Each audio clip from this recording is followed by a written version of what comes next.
In exactly 3 months' time, Zambia returns to the polls on August 13, 2026. But as we get closer to the official campaign period, the shadow of the past looms large over tonight's guest. In 2021, while he secured a third-place finish, the numbers tell a sobering story. Out of millions of votes cast, he walked away with just about 25,231 votes, leaving a massive million-vote difference between him and the top two contenders. In a race defined by a landslide shift in power, his performance was less a challenge to the status quo and a more distant footnote. Yet, despite that overwhelming margin, he returns to the stage today, claiming not just relevance, but absolute confidence in an outright victory come August 13. Citizens First leader Harry Kalaba is my guest tonight on Costa's Cross-Examination. I'll summon him shortly, right after this.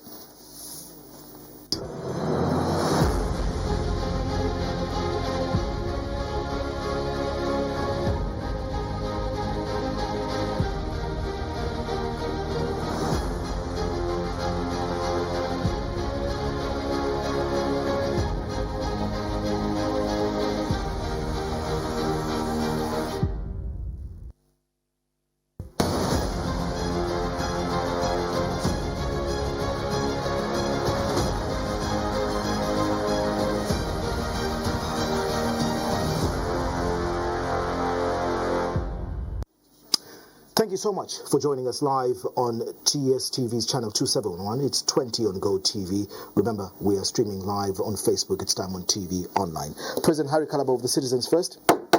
Good evening. You're summoned to Costa's Cross-Examination. Good evening, Costa, and good evening to our viewers and listeners from wherever they are listening to us from. Thank you for having me here. Of course, come 18th of May 2026, we're expecting through the ECZ calendar that those of you that are interested in taking the reins of power for this country will be filing in nominations. In the last couple of years, you have been traversing this country, engaging the citizens and trying to explain why you believe that you and the Citizens First are the right team to lead Zambia. Let's take it back to where I started from. 5 years ago, you participated in the 2021 elections on the DP ticket. Over the years, things changed. You're now in a different outfit. Some would describe that your performance was a distant third. Why are you still in the race? What makes you confident now and more resolute that 2026 is your time and the Citizens First? Thank you very much, Costa. I would want to take you back indeed in 2021 when we had those elections. In 2021, the prevailing situation in 2021 was that, which was very clear.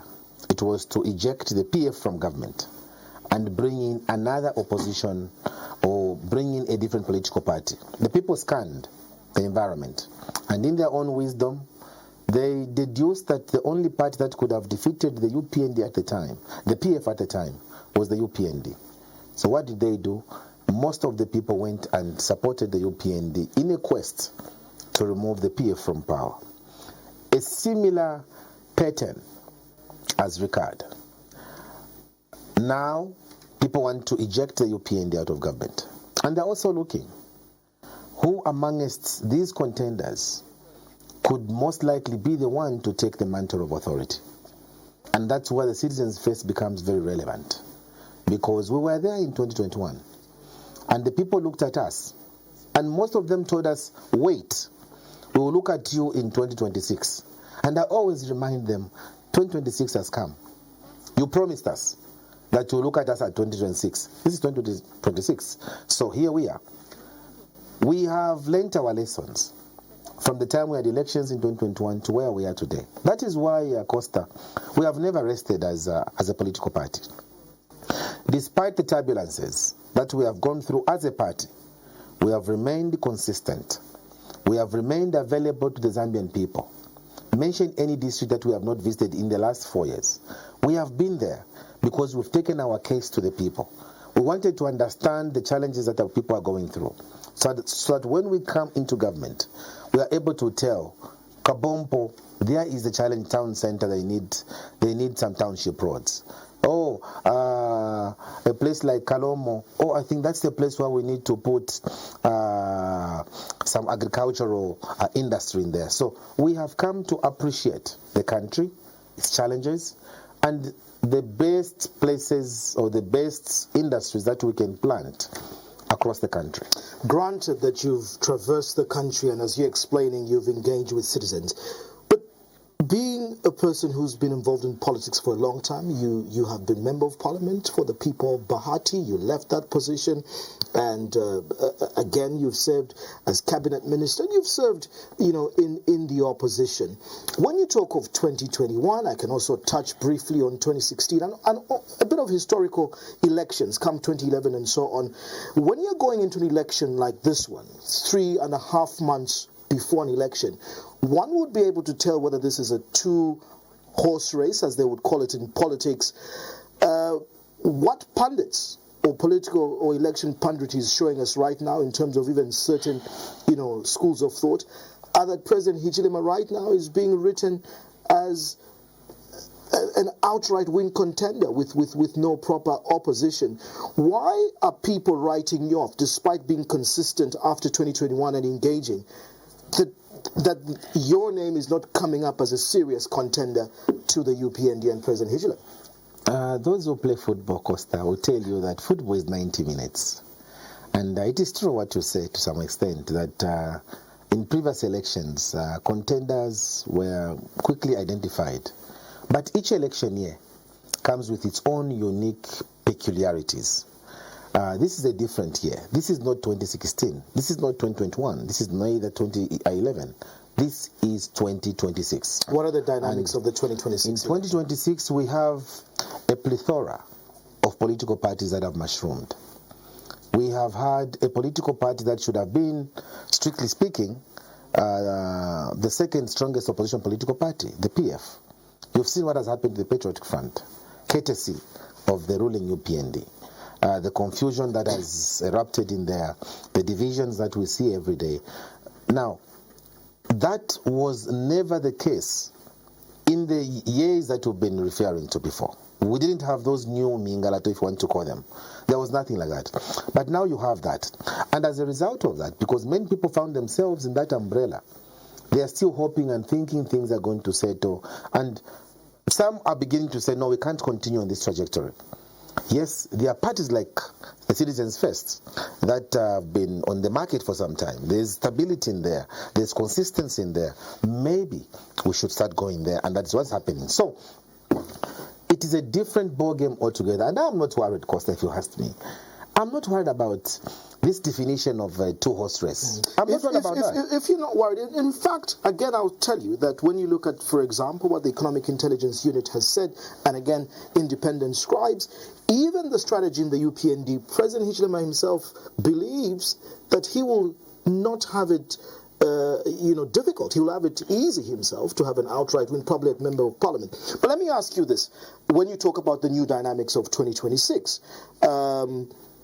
yes, you're very right that the PF has been decimated, who were, at the time of exit 2021, the biggest opposition with so many members of Parliament. You came in third. So probably from that ladder, everybody from the numbers would be looking at you. This breakdown in the PF, what are you going to do to fill up this space? We now have over 7.5 million registered voters. Again, numbers don't lie, and we depend on history. In 2021, it was very clear that the UPND, for example, had what they called strongholds in Southern Province. The numbers they got, they had strongholds in Western Province, strongholds in Northwestern Province. Those are the areas that gave them votes. Copperbelt, Lusaka were sort of swing, provinces. The PF were very strong in areas such as Luapula, Muchinga, as well as Northern. If the PF are not a factor in this election, how do you see this swinging for Citizens First, and generally the way you're looking at this election in 3 months? Thank you very much, Costa. But I want to answer your question from the beginning. In 1991, when Dr. Kaunda was leaving power, Dr. Kaunda was very confident that he was going to win elections. Remember, we had the elections, is it on the 30th of October or 31st of October? Dr. Kaunda told the nation that come 1st November, this gentleman here is going to retain power. Thank you. When 1st November came, there was a new president for Zambia, Dr. Chiluba then. In 2011, President Rupia Banda was very emphatic. He said, we have brought in a lot of development in this country, we've brought stability, we have also increased the regional integration for the country, and Zambia's political outlook had been enhanced. And that was true. And he was sure he was going to be re-elected. He was not re-elected. President Banda lost and he cried. He saw rest in peace. In 2021, President Lungu on live TV addressed the nation and told the nation that he'll be handing over power to himself. May his soul rest in peace, as troubled as it is. President Lungu didn't hand over power to himself. There came in Mr. Hichilema. Mr. Hichilema is a bad student of history. What he has done is to continue repeating the same statements his predecessors were making, of thinking that because they had the power or arrogance of incumbency, they were going to continue being in power. Mr. Hichilema will get a rude shock of his life, because you should have allowed me to answer, because this is a very detailed thing. Because there is this feeling with presidents in power, the comfort of office. When they see police around them, they see money flowing to where they are, they conclude that they are popular. But the truth of the matter is, at election time, at a time such as this, not even Rupia Banda was as unpopular as Mr. Hichilema is today. 3 months before elections in 2021, Mr. Lungu was not as unpopular as Mr. Hichilema is unpopular today. Allow me, as you answer this question, just to have a ride on what you're saying, and I'll give you time to complete your thought. You give these examples. Let me get back to 2011, and granted, yes, the MMD had economic fundamentals in place, the economy was performing very well, the price of commodity was very well, but only simple elements of corruption and arrogance booted the MMD out of power. Similarly, in 2021, the people were not happy with the PF, issues of cadreism, thuggery, and corruption. But in all this, other scribes or analysts would say there was a wind of change blowing. Could this be the same in 2026? Some argue that you cannot feel the wind of change blowing, especially that there's no credible or tangible alternative leadership to point to where you sit in the opposition. I agree with you, Costa.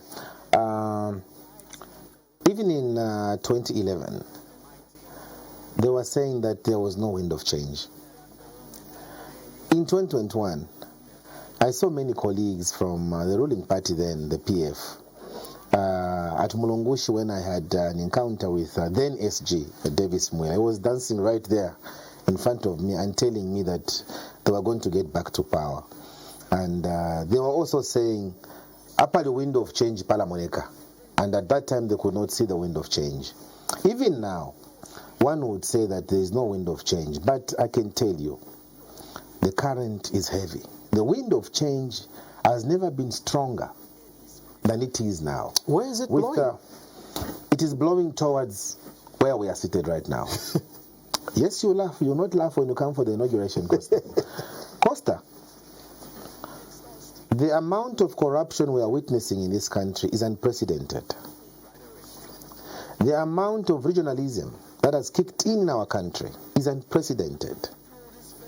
The amount of intimidation, democratic space that we have witnessed in this country is unprecedented.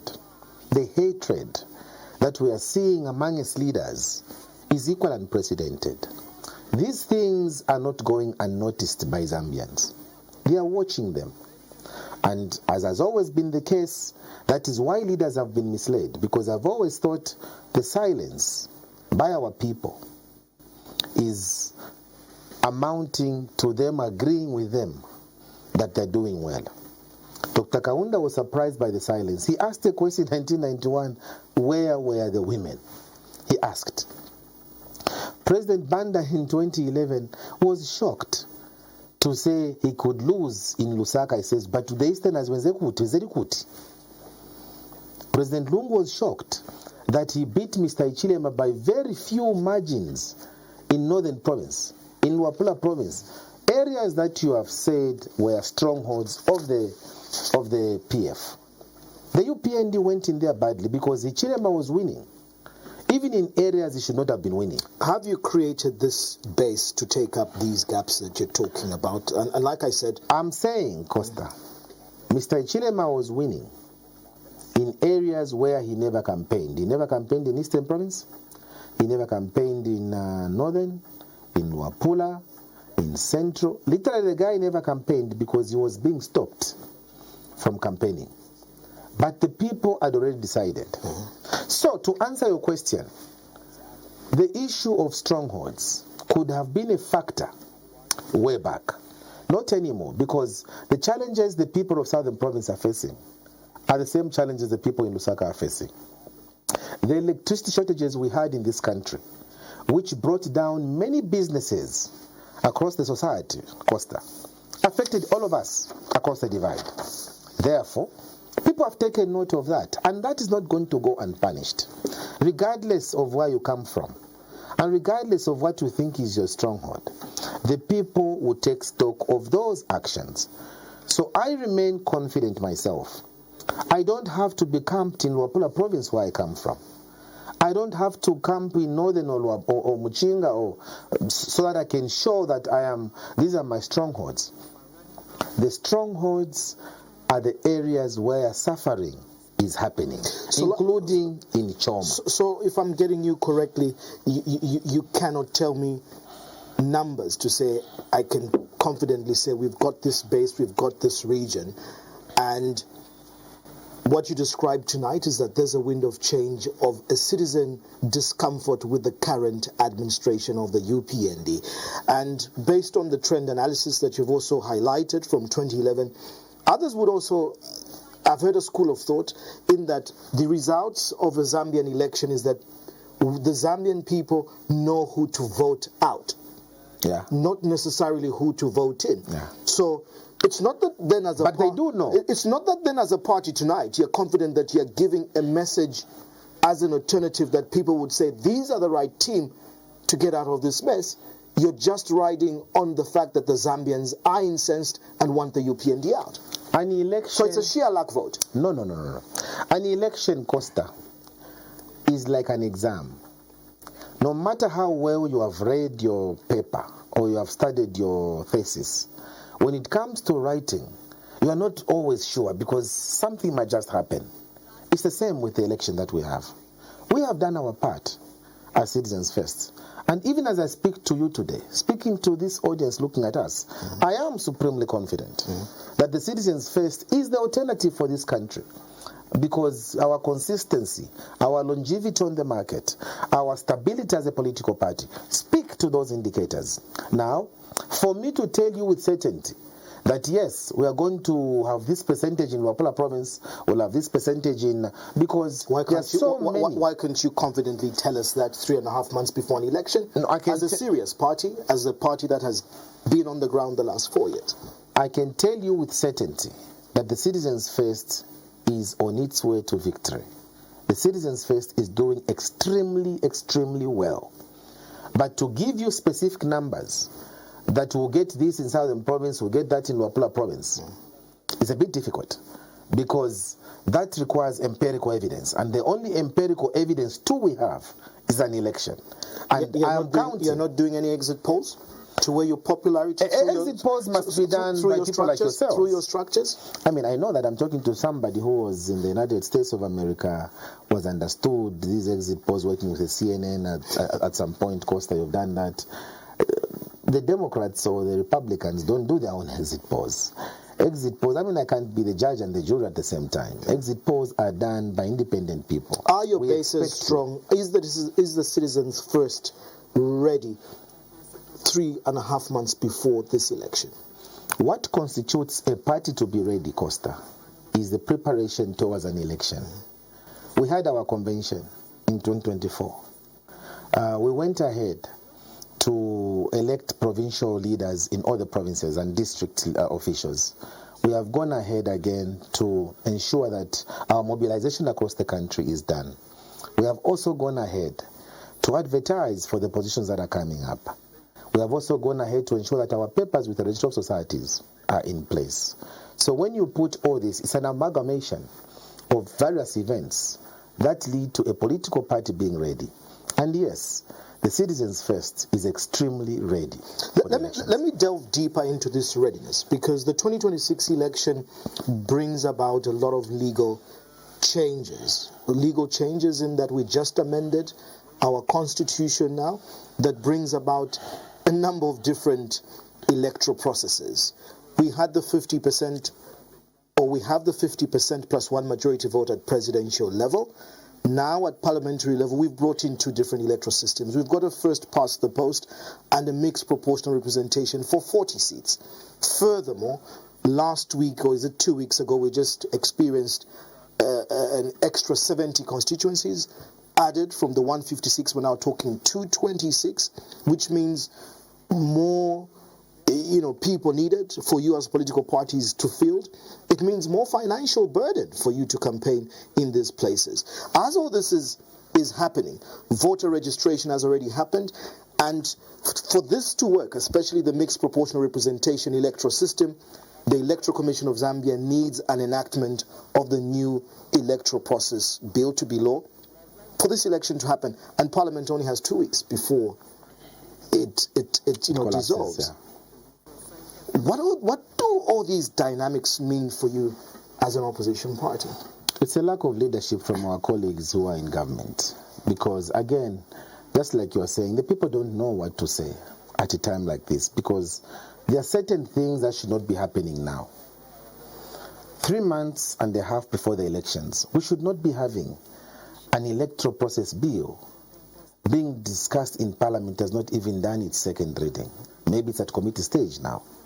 We don't need that. 3 months and a half before elections, we don't need to be told that there are new constituencies 3.5 months before the elections. I think, if my memory serves me right, the Venice Convention has been very clear about that delimitation must only happen 1 year before the elections occur. But in this country, we are seeing all these kind of important, monumental electoral changes happening just before the elections. Why are they happening, one would ask? Why are we in a hurry to even do these electoral process bills? Why are we in a hurry to delimitate constituencies? Why are we in a hurry even to bring in the mixed member proportional representation? It's because someone somewhere thinks by bringing in a litany of these developments, they might eventually benefit from the process. They'll get their answer on the 13th of August. Because no matter what they do, the people have decided. Has this, I hear what you're saying, but we find ourselves as a country in a very tight legal position. After passing the amendments to Bill 7, we now give the Constitution, which is the supreme law, the fact that we have 70 more new constituencies, we have 40 more members of parliament at proportional representation. In fact, you attended a meeting with the ECZ, the other week. How would you describe the engagement? Are you, as opposition parties, very clear? Because the issue of proportional representation goes down to local government. What came out more out of your meeting was probably the revised fees of what you'll be paying at presidential, parliamentary. But what about how, when you say you're prepared, are you very clear with the tiers and how you're going to field in this proportional representation at local government level? Yes, I think so far so good. We're very clear with the requirements of the mixed member proportional representation. At all levels? At all levels. But I want to tell you that it is strange in the manner these things are being done. The Electoral Commission of Zambia has an inescapable responsibility to educate political parties, educate even the masses out there of the new political processes that are going to be exercised during this election. They have not even made that effort. You can imagine, with all these things that have been happening at the ECZ house there, the only meeting we had was the one we had some 2 weeks ago. From that time, we've never had any other meetings. And this goes to show you, give limited information to players. Give them inadequate space for them to understand what is happening. And therein lies the lack of the UPND. But again, I go back to what I said earlier, Costa. At the end of the day, we saw what precipitated in 2011. We saw in 2021 when there was this issue of bringing the COVID thing, you can't campaign, and all that kind of things. We saw in 1991 where ZNBC was only covering Dr. Kaunda and Chiluba was blacked out. The people of this country have persevered. The people of Zambia, once they get determined, regardless of whatever electoral process bill you bring, they still have made their decision that this guy must go. And it's not next year or any other year. It's on the 13th of August we are voting him out. So regardless of what he does, they are clear about that. Definitely the electoral process bill will need to be enacted, because if it doesn't, then the issue of mixed proportional representation will have no anchor act to rely on for this to be operationalized. But I want to get your position as the Citizens First, because there are other legal scholars, especially from a democratic perspective, that are saying the proposal to align that, for example, in the Citizens First, the 40 candidates at parliamentary level plus the other candidates at local government level have to be tied to your vote as president only, or to the presidential vote. Doesn't that disenfranchise or really play on the freedom of the right to associate, or even the people's will to vote for a candidate they feel would deliver, or even if that is your choice? Do you see this as a fair and credible system to attach that to a presidential vote? I mean, look, Costa, the Citizens First has been one of the political parties that from inception has said no, or had said no to Bill 7 being enacted into law. We are very clear about it, because we saw it as one of the darkest bills Zambia has ever seen. But they have gotten out with it. Others got complicit in the matter and they helped them get out with murder. It is fine for now. I can tell you with certainty here that these are some of the laws we'll be looking at when we come into government this year. Because even where they are anchored, or their history of how they have become laws, is suspect. There is no way you would use the percentage of how many members of parliament you get from the mixed member proportional representation based on how much percentage I get as president. What about at parliamentary level? And in the thinking of our colleagues in the UPND, they are almost sure that the current leader, Mr. Ichilema, is going to get a higher percentage. It's a 50+1, remember. Yeah. So if it's a 50+1, he's building in already an inbuilt majority. He knows, from the past 29 constituencies in Southern Province I'll get. Then I'll also get from Northwestern Province 29 I'll get. Then I'll get also from Western Province 27 I'll get. Then I'll get also from 50+1, I'm going to get 25 seats from there. That is what is going on in his head. And it's difficult to read people like him. Very easily you can read. Is it wrong to strategize like that as a team on the drawing board when you're going to an election? No, I know, but it's not about strategizing here. It's about bringing in laws that impedes a democratic growth. It's bringing in laws that you think will favor you. We're talking about people who came into government, who had gone through a lot of struggle. They have forgotten the struggle they went through, and now they have said we are here to stay and to stay forever and ever. Why do they want to have this inbuilt majority in parliament? Why would one, in an economy like ours, honestly speaking, why would you want to increase your members of parliament from elected from 156 to 226 members of parliament? Why would you want to do that? In a country that is struggling with medicines in hospitals, why would you want to do that? When on the other hand you're talking about frugality, and on the other hand you want to expend more. That parliament cannot even absorb the number of members of parliament who are taken to that house. But it's because an individual is obsessed with longevity. I must stay. I have put glue on my chair. I am not going anywhere. I have got bad news for him. Kaunda tried it. He made very special glue for himself. For 27 years he stayed. The glue didn't stick. Dr. Chiluba ran for his 10 years and he wanted to continue beyond that. The people of Zambia said there will be no third term. Just the current couldn't allow it. President Lungu wanted to go in power in 2021, wanted to stand. The people of Zambia said no. The same method the people of Zambia used from 1991 to date is the same method they will inflict on this one. But surely Zambians not special. Zambians need to break a cycle of just voting out a leader because it failed. They need to be voting in leadership that counts. And unfortunately, people do not know so much about your message as the citizens first.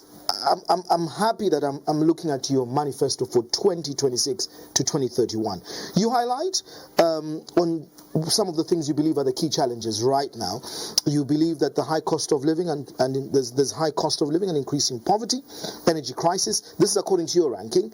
Youth unemployment, food insecurity, policy inconsistencies and incoherence, constricted and standard private sector, limited manufacturing and industries, poor health services, non-incentivized and compromised civil service, poor governance, increased corruption, shrinking democracy and divided nation. 10 key challenges you've highlighted. But I'll rightfully tell you that these things are on paper and we've heard them and we've seen them. We've heard them, we've seen them before. The biggest question then, you're saying you want to build a self-reliant Zambia by leveraging our rich natural resources and youthful talent. Again, this is a song that nearly every political party sings. What's your specific how and strategy in achieving these things? Thank you very much, Costa. And I like when you use the aspect of saying every political party or every politician will say that. But before I even answer that question, I'll tell you that the biggest deficit Africa has always had, I think I told you even last time, Costa, has been leadership. That is why today countries like Namibia can pay off the World Bank and the International Monetary Fund without a challenge. But they couldn't have paid back their monies to these lending institutions in the past. Why? Because of leadership. So again, in this country today, while we might say the same things, while we might aspire for the same positions, the strategy, the modus operandi of how we reach there is very different. It is easier said than done. For us as Citizens First, we are relying on the track record of the leaders who are talking about some of these issues to come and tackle them. We have assembled a team that is very well experienced, men and women of honor who have distinguished themselves even when they were in the public service. They have said this is possible.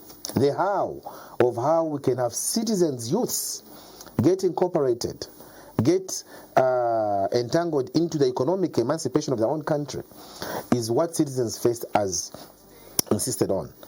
We have said ourselves, I'll give an example, Costa. Look at the EEC which we have in this country. The EEC, the Economic Empowerment Commission, which we have in this country, doesn't even speak to the needs of the youths. The EEC we have is for people that are connected to the ruling party. What is your blueprint? Like I said, you've got the document before you. It's your chance to explain to the people and the voters, because we have so many armchair critics. It's very easy to say what we have, what they're doing has failed. We're giving an opportunity tonight for you. Anybody can Google and download artificial intelligence documents and tell us we will do this. That's why I'm putting you to a test. Tell the Zambian people how you will create a self-reliant Zambia, leveraging natural resources and a youthful talent. How? You're saying the problem is leadership. Show us tonight how different Harry Kalaba as a leader is. Thank you, Costa. I think that's an opportunity you're giving us. Look, Costa, I was drawing you to the past for me to build on where we should go as a country. Selflessness, and taking time to understand the challenges this country has had. We are a country that is endowed with so much, Costa. There are very few countries that can talk about emerald in their own countries. There are very few countries that can talk about the gold that we're talking about. Very few countries can talk about copper and cobalt, especially in the modern society that we are in, where these products I'm talking about are heavily sought after. And yet we remain impoverished. We have not even made an attempt to use these minerals to our advantage. What are we going to do as Citizens First? We have said ourselves, coming into government, if we are going to create wealth for this country, we first of all have to look at what do we have as a country. We have the mining sector. I think you and I know that 70% of our GDP, of our exports, is coming from the mining sector. But the benefits that we are getting as a people, it's not reflecting, because only 12% of this country's GDP is reflective of what the mining sector is contributing. We are saying, how do we stop the bleeding? We want to create a system as citizens first, where what is being mined in the mines and what is being exported are able to talk to each other. So that if it is cobalt today, Costa, I think is fetching at about $33,000 per metric ton. Copper is fetching at about $12,000 per metric ton. How come we only talk about copper in this country? How then will we have enough resources to get from the mining sector and then invest in other economic sectors? It's our prudency in the management of resources.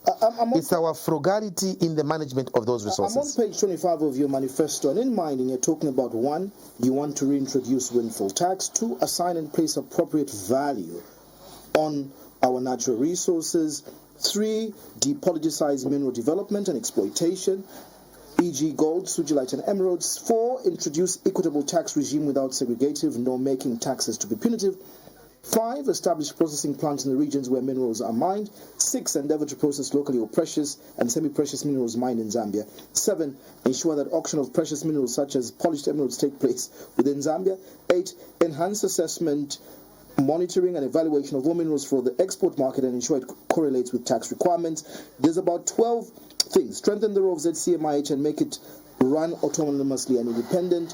The 15th, open up other areas for exploration. When I look at this, again, these are things we've seen before from the MMD time. In fact, from Kapwepo's time, we were talking value addition. We were talking about all these tax aspects. Have you been engaging, for example, as Citizens First, the Chamber of Mines, the mining investors themselves? Why I ask this?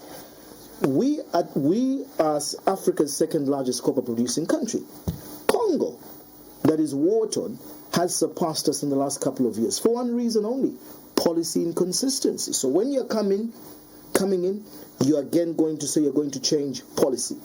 The people in the mines themselves complain that Zambia in the last 13 years changed mining policy 9 times, hence they moved. And that's the point being addressed there. Investment to Congo. So I want you to talk to the mining investors, the Chamber of Mines, because if you have assessed where we're coming from 2021, KCM was on its feet. You know the legal aspects between the Zambian government and Vedanta. Mopani, even as we speak, is still not operating at full capacity. Bad deal there. And so on. It's very easy to critique, but these are the problems you will find. You've got the northwestern part of Zambia with First Quantum trying to expand into nickel and all these things. What then will be your strategy towards policy and investment? 1. 2, it's the aspect of safeguarding the rare earth minerals and value addition. I want you to talk to this. Thank you very much, Costa. But even before I speak to that, I think, Costa, it's important for us to understand that while we can all speak about the issue of value addition, and then it becomes like a natural song, I'm happy you have the document before you of how we are going to do it. Value addition cannot happen when you have leaders who are not committed to ensuring that their raw materials receive the necessary attention that they should receive. How can you have value addition in a country where the policies don't favor the locals, the local manufacturers? You are running a business here. How can you talk about value addition, Costa, when you go to our banks? The banks we have, I'm sorry to say, are not even banks, they're Shylocks. When you look at the interest rates that they are charging for people to do their value addition, or manufacturers or businesses, people are fearing to go to banks now. They would rather go to the black market than the banks.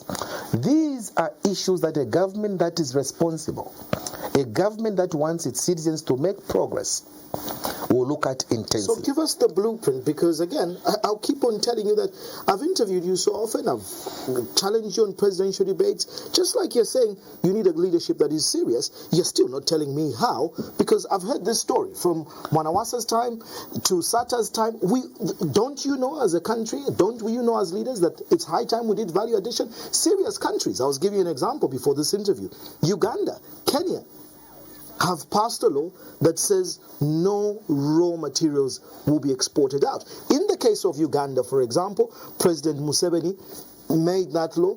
Uganda is now sitting at 9 gold refineries. When they were exporting a kilo of raw gold, they would fetch $60,000 per kilo. They are now fetching $168,000 per kilo of processed gold. Ghana has done it. Okay. The how, Costa, lies in us coming in. When we come into government, we are going to ensure that what is exported and what is recorded as exported is in congruity, is in conformity with what has been mined. How do we do that? We are going to introduce a body similar to that which was Lakaunda had, a body called MEMACO. MEMACO was basically there to ensure that what was being exported was the correct quantum as what was being mined. Today, it is difficult to tell because we have had a plethora of examples of where government declared this and what was exported was this. That body is going to help us. Just to be correct, this export is raw or refined or being mined. How much copper is being mined? How much what is being mined? And then from there, we're going to extrapolate what is being exported. Just that decision, by creating that body we're going to create, is going to save a lot of money for our country. And that same money we are going to have, because today we just say that copper is being exported. We don't know whether gold is being exported. We don't know whether cobalt is being exported. We only hear about copper. Where's the gap, especially that we have ZRA, we have ZCCMIH that has the stake of Zambia's interest in these mines. We also have, the Bank of Zambia. Where are the gaps in the system for you to come and duplicate, these processes? Where are the gaps? Before I come to the gaps, I want to explain the how, because I think the how is very important for the viewers out there. Once we create this body, already we begin saving resources for our country. And these resources that have been going to waste or going in people's pockets will now begin getting used for economic growth in other sectors of economic endeavor. From there, we are going to ensure now that small manufacturers, people who want to start value addition projects, copper cathodes, industry, because of the monies that we are going to be saving from the mining sector, people will have now access to resources which they don't have. The biggest impediment we have to value addition has been resources, and our government has been inadequate to do that because, first of all, they don't know where to start from. They don't know whether they are going or they're coming. So just to get you correctly, will this drive be private sector led or government will lead the way on value addition? And if you're talking value addition, kindly give us a blueprint. Is it making computer chips? I really am interested because... Let's take an example of value addition. Because serious countries and leadership, we all talk about Lee Kuan and how Singapore has transformed. We are talking about China and what they're doing. China right now imports raw copper from Zambia. What do they sell us? Finished products using our raw materials. Yeah. What I keep on hearing and reading in this is we're just saying we'll value add. No. Value add to what? No, Costa. I think read the document. You are reading. You have a chance to speak to your documents tonight. So you value add to what? Me time. President Kalaba. Okay, let's take copper as an example. We are mining copper, Costa, and 62 years after our independence, we are still exporting copper in its raw form. For us as citizens first, we have said, instead of exporting copper in its raw form, why don't we begin making bullets like we used to do before in Perpetua in Semenja? And we are going to do that. We don't want copper to go in its raw form. We either have copper cathodes, we either have bullets done in this country, we have to have mortars being done in this country because there is no mortar that you will have without copper being there as a component. So we can start an industry for that. But that won't be done unless you have a leadership that is serious with what it is doing. It's not just a matter of having it's not just a matter of having a person sitting as a leader. There must be a blueprint, and there must be a strategy. I'm explaining things that are before the document that you have there, and you've given me an opportunity to explain the document as it is in there. But midway as I'm explaining, again you come in. Allow me to explain. And what I'm explaining to you is the fact that we have a lot of manganese. I think you remember, Costa, we used to have Mansa batteries in Luapula province. Mansa batteries was set up as a result of the manganese deposits in that area. We as Citizens First have said we are going to stop the exporting of manganese in its raw form. We want to value add that manganese. We also want to reach a point where we can start making batteries for our cell phones in this country. I mean, Samsung is making phones all over the place. We would want to have a situation where Huawei in China, which is making phones, Samsung making phones, they don't get our manganese and make batteries in their countries. We would want to bring in a policy that is going to stop that kind of exploitation. We would want to begin making batteries right here in Zambia. By so doing, we'll be creating jobs. By so doing, we are creating wealth. By so doing, our youths will have access to capital, which they can invest in other sectors of social need.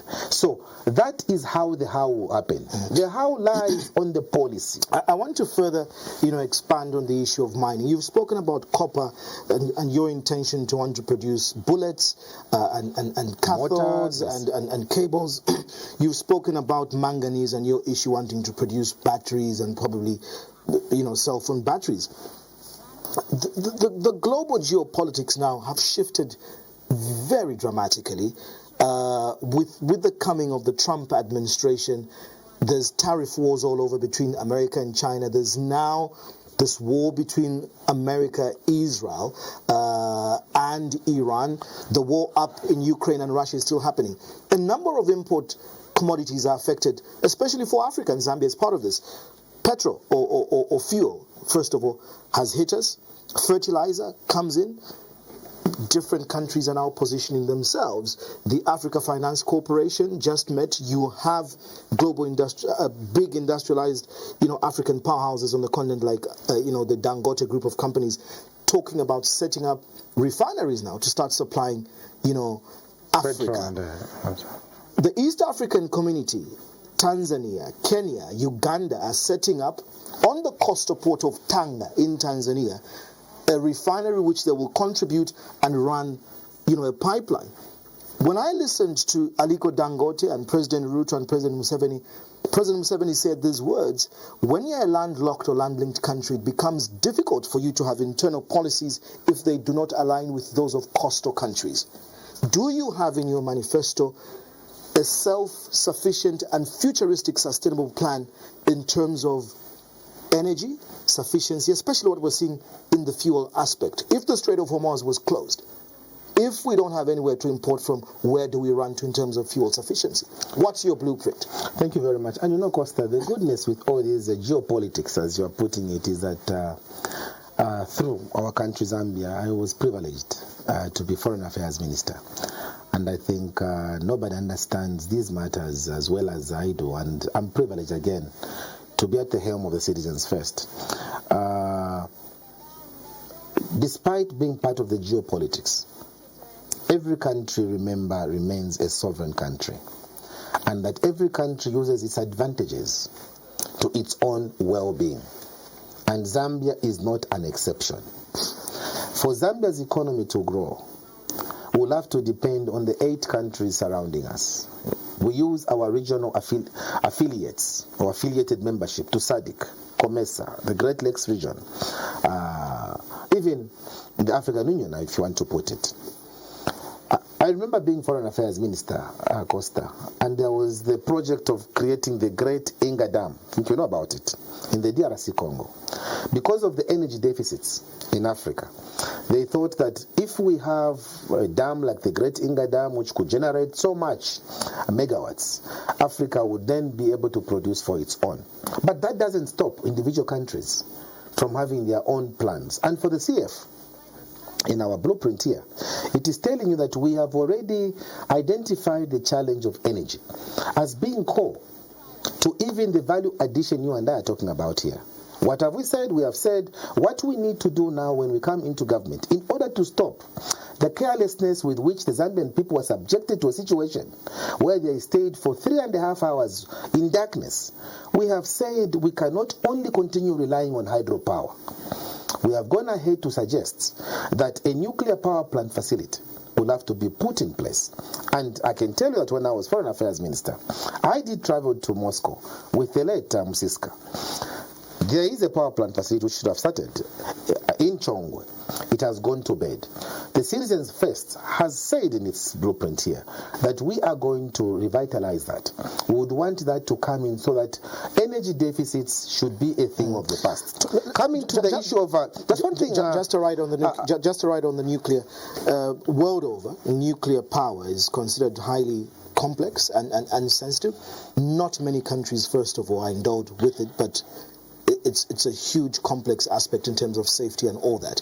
Do you have a robust blueprint? I mean, yes, we have been told there was a launch there. Do we have enough capacity as a country? Have we done enough research? Yes. What would be your rollout plan in terms of how many years this would take in terms of its reality? The blueprint is already there for the nuclear power plant facility, and I'm glad that you're asking that question because I was one of those that was really following up on this matter. We began training our own nuclear scientists. How did we begin training them? We began getting our good students from the University of Zambia, Kalaba University, to go and study nuclear science in Moscow. Once they graduate, they finish their 4 years training, they would come back and begin running the facility. By then, the construction of the facility would have ended. There was a 6-year plan in which this facility was going to be kick-started. And I believe for me that as complex as that energy facility might be, South Africa here has got that facility. They are using it. If South Africa can use it, why can't we use it in this country? I think industrialized countries like the UK, the USA, they have all migrated to using nuclear power plant facilities. So Zambia too can be a driver in that, we can lead that process. Do you have a projection in terms of specific industries where nuclear power would be targeted? I mean, I don't want to compare your manifesto to what others are saying. You've heard others are saying they've got a target of 100,000 megawatts of solar power that they're putting up, an energy mix with another 380 megawatts of a coal-fired plant, phase 2 of Mamba. How will you integrate this in terms of numbers and timelines? You need to be specific, and these things have to be timed. I don't want to go to what is being said on solar energy because solar energy is very limited in its essence. Yeah, but we want to hear what your targets are so that we can, when you're president, we can come and measure you against what you're saying. Thank you, Costa. Right now, our consumptive capacity as a country is only about 2,400 megawatts of power on a daily basis. To run an effective industry, you need to have more than 10,000 megawatts of power. That is why the nuclear power plant facility in Chongwe is going to deal with that. We have an ambitious program of coming up with over 6,000. And the nuclear power plant facility, anybody who's serious, megawatts of power. From the nuclear plant? Yes. In how many years? And within a period of 5 years. And at an investment cost of? No, whether that, because I can't give you figures of an investment cost of what, because at the time we're doing it, when I was foreign minister, years have passed, devaluation has come in, inflation thing have come in. Therefore, for me, I can't give you figures like others were telling you, so I'm here 10 hours, that for 10 hours it's going to be like this. What is important is to have a blueprint, is to have an agenda, and then you begin sticking figures. I ask you this now because we're... But at least you know... Just hold on. I ask you this now because you tell me you're a very serious leader who understands, and this is why I'm explaining these things to you. And these are things that in 3 months' time you need to start dealing with. Sadly, Zambians far and wide have been disappointed by politicians like yourself who promise milk and honey, and then when we come to keep you to account, you say we didn't know what we were getting into. No. The mess we found is deeper. Yes, I'm asking. No. You may laugh now, but this is the quality that you've given us. You go to Parliament and tell us what we told you was rhetoric. We couldn't do this in 90 days. We didn't understand that the mess was deeper. Heavy. So if you're really a serious leader who's been in government, who says that you've understood foreign relations, and who's been part of this nuclear, blueprint, you should be able to know that in 4 months' time, when I am in State House, this is the amount of investment, and this is what I'm telling Zambians will happen. I am very careful, because I don't want to turn out like a clown, like many people have turned out to be clowns in the process of trying to sound intelligent, and at the end of the day they can't put a finger to it. I'm only telling you that in principle, the CF government is determined to ensure that a nuclear power plant facility, which will come in to quell the deficits in the energy space, is going to kick in. This is a done deal. You talked about the issue of having the problems that we're having with Iran and the Israeli war and the fuel challenges that are hitting Zambia. We have said as citizens first, why in God's name have we done away with Indeni refinery? With Indeni. I mean, Indeni was not a refinery, it was a separator. Why did we do away with Indeni? Because Dr. Kaunda, in his thinking, in 1976, that equipment which is lying at Indeni was gotten from, I think, Iran itself, where there's a war. Because Dr. Kaunda understood that we are a constricted country. At the time, we looked at our neighbors as landlocking us. It is only now that we have seen that these neighbors of ours can give us an opportunity to emancipate. Dr. Kaunda brought that. Why did he bring that? It's because he understood that not all days are Mondays. Dr. Kaunda knew that once you have your own reserve or reservoir, you are able to keep your fuel for at least 2-3 months. Even when things are happening there, you are not going to be disturbed. The question is, citizens first. The question is, citizens first is just there. Indeni can store the fuel from the citizens first, and I gave you an example. Many of our friends on the continent are now looking towards inner fuel sourcing. Are you looking at exploration? Because yes. we've been because it's one thing to say we can store, but we're still importing. But first of all, before you even, because right now where we are, Costa, we are in a situation where it is hand to mouth. This country's capacity of fuel within the country now, I'm told, is only about 14 days. That is not correct. Because even for an economy like ours, when we talk about the import cover, it should not be for a period like, it should be about 3, 4 months, 6 months, import cover, so that the economy is stable. How can you talk about having an economy grow when your fuel cover is only for 10 days? How can that economy grow? You're not even taking care of the shocks that might come. We in the Citizens First have said we only do not want to make Indeni a separator as it is right now. We have talked of buying equipments like the hydrocarbon cracker, which will make Indeni become a refinery. Once Indeni is a refinery, at least you can bring in crude, store it, and then begin processing it. But besides that, there have been efforts in the past, Costa, of trying to do oil exploration in this country. And from my knowledge, there is some oil which was supposed to be found in the northern block there. I don't know how far they have gone with that process. This is a government that doesn't follow up on issues. Coming into government, as you've rightly said, we must learn hard lessons from the wars that are coming, because the world is unpredictable now. We need to begin inwardly looking. Be like a country like South Africa, that even if a war was going on in Iran and South Africa was closed, they can survive even for a year within their own economy. We can't do that. What we're not hearing, and maybe I haven't read further into the document, do you have plans for this self-sufficiency that I'm talking about? Because Africa today, when you look at Africa Rising, I'm giving all these examples. Nigeria, for example, again, through the likes of Aliko Dangote, are saying by 2028, Nigeria and part of ECOWAS should never be importing fertilizers. They should not be importing, fuel. He was calling on government policy to change, because before, with all the oil resource that Nigeria had, the policies made it cheaper to import petroleum products than to process in Nigeria. This is changing. In this country, for the longest, we've had these stories about a pipeline now between Angola and Zambia. What story are we hearing now? With the closure of the Strait of Hormuz, the U.S. is looking into Angola to buy fuel products from Angola. The U.S. is looking into Nigeria. I've just given you an example of what our friends in the East African bloc are doing. I agree with you. And you see, everything you are talking about is a summation of what is in our document. It is industrialization. Everything you're talking about here, Costa, boils down to what the Citizens First is proposing to this country.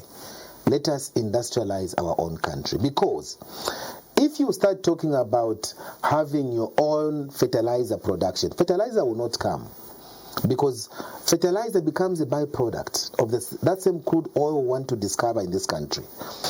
Once we can have our own fertilizer, we'll stop now relying on Iran. We'll stop relying on countries like Turkey to supply us with fertilizer, because we will have our own crude oil in this country, which will be processing and begin benefiting from the byproducts.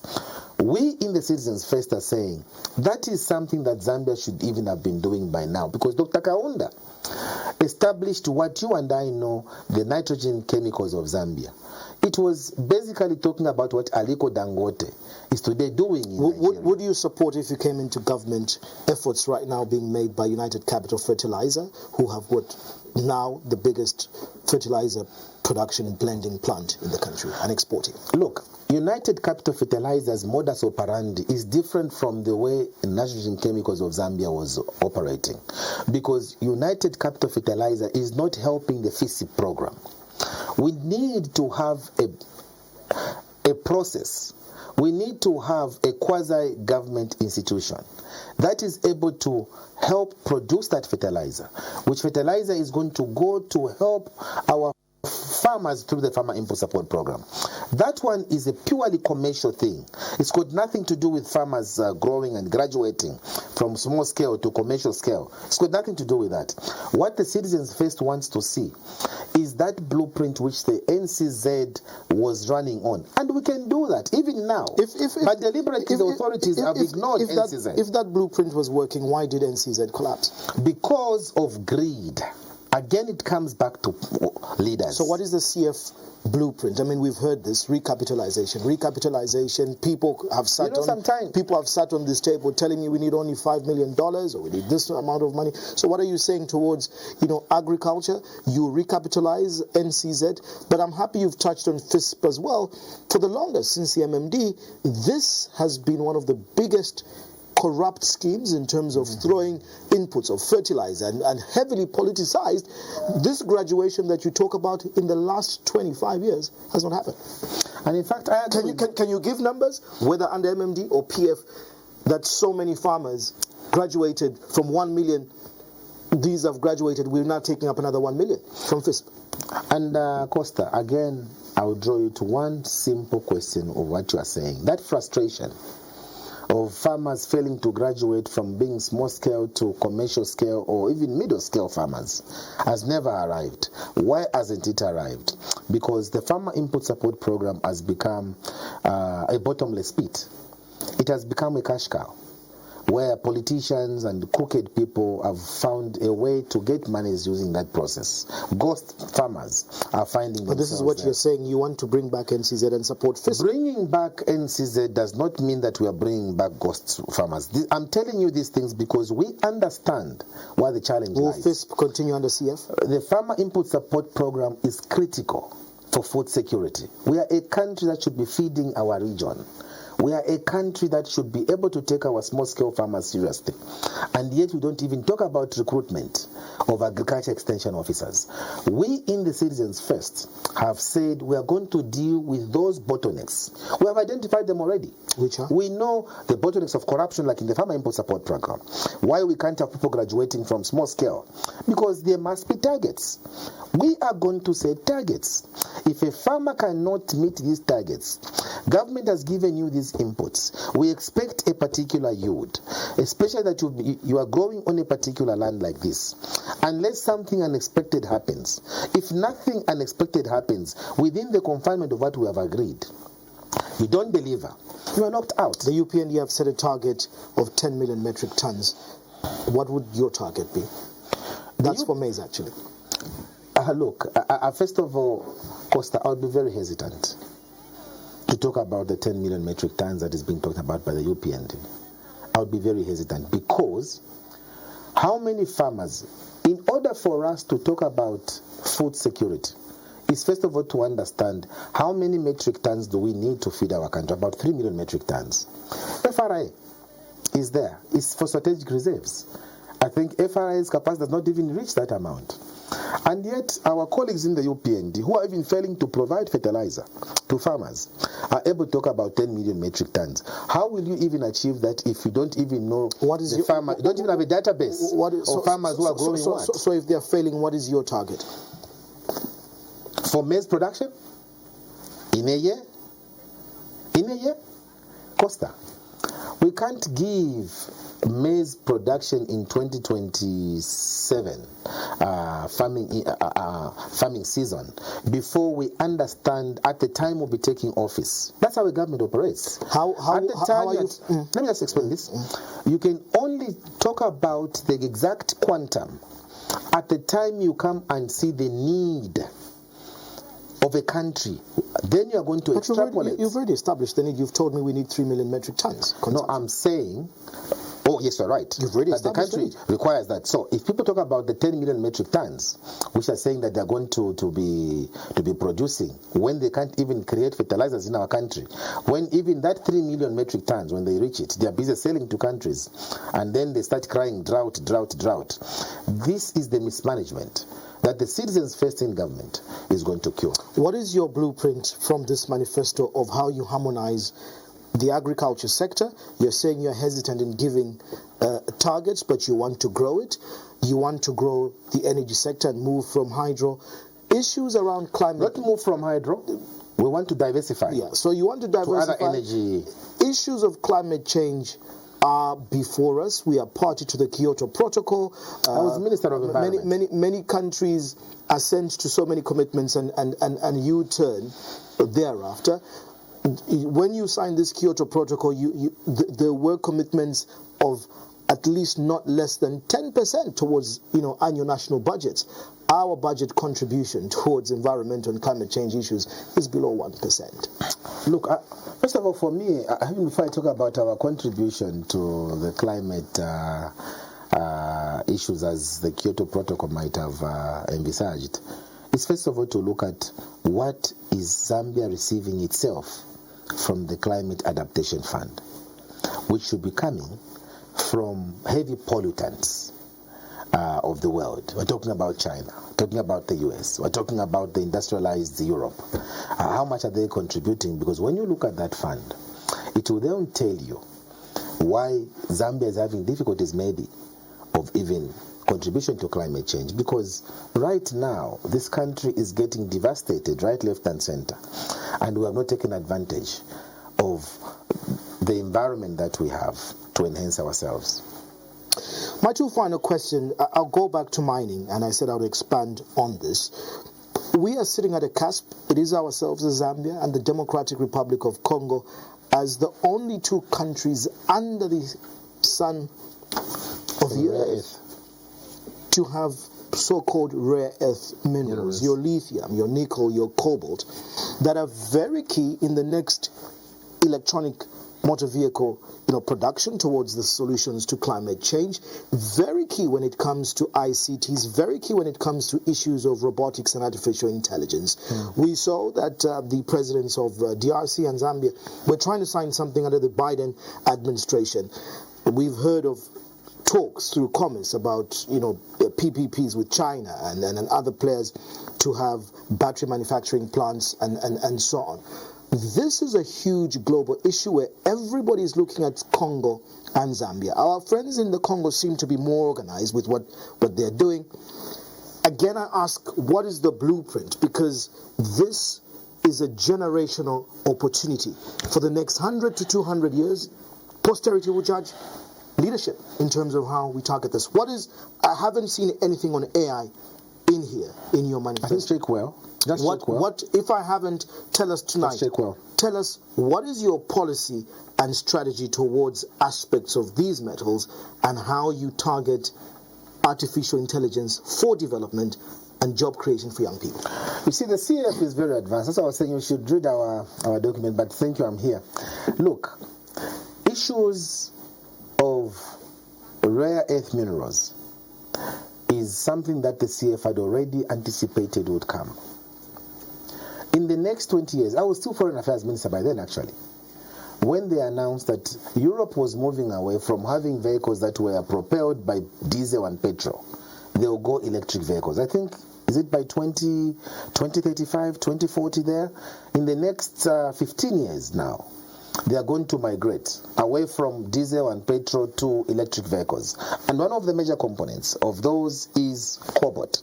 And Zambia is one of the major producers of cobalt in the world. We in the Citizens First have said, in fact, even now, the government should have stopped even selling the cobalt. It should have just started keeping it, because that cobalt, in the next 15 years, the value it will have will be very different. Coming into power this year, for us, we have to look, first of all, if at all there is any agreement that this government has gone into without the knowledge of the Zambian people, especially on these rare earth minerals. How lithium, we are talking about... How easy is it when the mines are in private hands to stop them from selling cobalt that they've made investments? How easy will it be for you? No. Look, it's not that the mines are in the private hands. I know they have the majority shareholding, and that a government is there to ensure that policies, it doesn't matter whether the mines are in the private hands, the policies must benefit the people of Zambia. That's why you require what we are calling leadership. When you have a leader who understands what is happening in the geopolitics, he'll be able to tell you to say, look, colleagues in the mining sector, can we sit around the table? Are we able to begin getting strategic around this area so that the country benefits? Because at the end of the day, this country is not just for foreigners to come in and reap. It's about the Zambians ultimately benefiting. After all, we go out in the international space for our own advantage. And so whatever is happening should be to the advantage of the ordinary people. And we will ensure ourselves that policies are crafted or framed in that fashion to help ultimately the Zambian people who will have elected Harry Kalaba as their president. I've asked you about artificial intelligence. It's the biggest game changer. We've come from a stone age to an iron age to a computer age. Artificial intelligence, robotics, and all this data analytics is what is shaping the world, is what the future is towards a creative digital economy. Again, you said you were advanced. I may have missed that. Tell me, what is your policy around artificial intelligence? Look, Zambia is not an island. Zambia is living in a global village. Earlier on, we were referring, when I was talking about this, we were saying that there is artificial intelligence. Our policy around artificial intelligence is that best practices will have to be inherited. Do you have a specific industry? That's why I'm asking towards AI for development. We've seen others using it for mining. We've seen it in a lot of aspects of e-commerce, e-health. Is there a blueprint for that? Look, that's what I'm saying. When you look at a country like Rwanda, today Rwanda is using artificial intelligence in their health sector. You can be in Kigali. Well, they've got innovation hubs. Yes, I mean you can be in Kigali. So Zambia too will have to get best practices around artificial intelligence to enhance even our health sector. We don't have to be going from Amansa into Kaputa. So CF has no strategy on it yet. I'm explaining to that we want to use artificial intelligence in the health sector. We get blood from a person in Kaputa. Would want that blood taken to someone in Luwingu instead of waiting for an ambulance. So we already have plans about that, because we would want to use that especially, even in the health sector, to help us. Finally, President Kalaba of the Citizens First, one of the biggest key challenges you've highlighted as number one resonates with what many Zambians are saying 3 months before this election, that the UPND talk about good numbers. They say they've stabilized the exchange rate. The UPND say they've taken development through CDF. The UPND say they've tackled debt restructuring. The UPND say they've recruited teachers and so on and created jobs. But despite all that claim or posturing of saying numbers don't lie, Zambians still cry that there's a high cost of living. So people do agree with you. What is your fix on the high cost of living? Will it be a quick fix or a long term? How would you assure voters watching tonight that you have a solution towards the high cost of living? Our solution to high cost of living is varied.